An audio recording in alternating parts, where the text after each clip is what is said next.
মূলা ভাজি হয়েছে, ধনিয়া পাতা দিছি, আর এখানে তেল দিয়ে দিছি।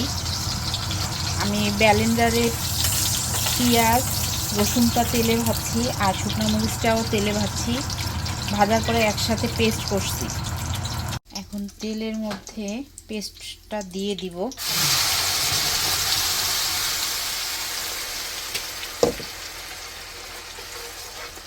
পেঁয়াজ রসুন আর শুকনো মরিচ এই তিনটা পেস্ট ভালো করে পেঁয়াজটাকে কষাবো। কষানোর পরে মরিচের গুঁড়া, হলুদের গুঁড়া, লবণ দিব। আর এই বাঁশপাতালি শুটকি ভুনাটা হচ্ছে মানে ঝালটা যত বেশি হবে মজাটা অত বেশি লাগবে। তাই আমি যখনই বাঁশপাতালি শুটকি ভুনা করি তখনই ঝালটা বেশি দেই। আর এখানে আমি এই যে বাঁশপাতালি শুটকি এইভাবে ভর্তার মতো করে নিছি, তো এটা আমরা এইভাবেই খাই। কাজের ফাঁকে একটু করে আইসক্রিমও খাচ্ছি, গলাটা একদম শুকিয়ে গেছে। রান্না কমপ্লিট। বাঁশপাতালি শুটকি ভুনা, মূলা ভাজি,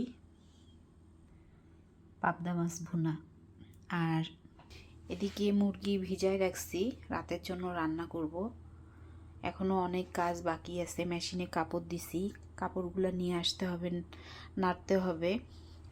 এখনও রুম কমপ্লিট করা হয়নি, মানে সকালে ঘুম থেকে ওঠার পরে এখনও বিছানা তোলা হয়নি।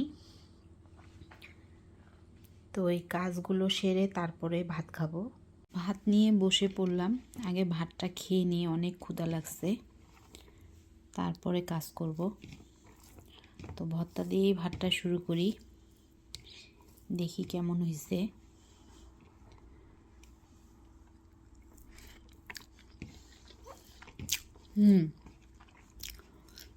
অনেক মজা হয়েছে ভর্তাটা। ভর্তা তো না, এটা হচ্ছে বাঁশপাতালি শুটকি ভুনা। এটা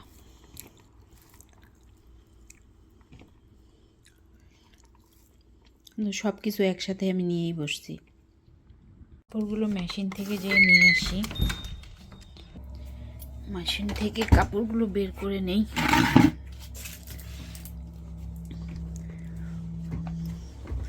প্রতিদিন রুটিন হয়ে গেছে, রুটিন অনুযায়ী কাজ করতে হয়, কাজ যেন শেষই হয় না। তো আজকে কাপড় অনেক বেশি দিয়ে ফেলছি, অনেক কাপড়। তো আজকের মতো ভিডিও এখানেই শেষ করলাম। আল্লাহ হাফেজ।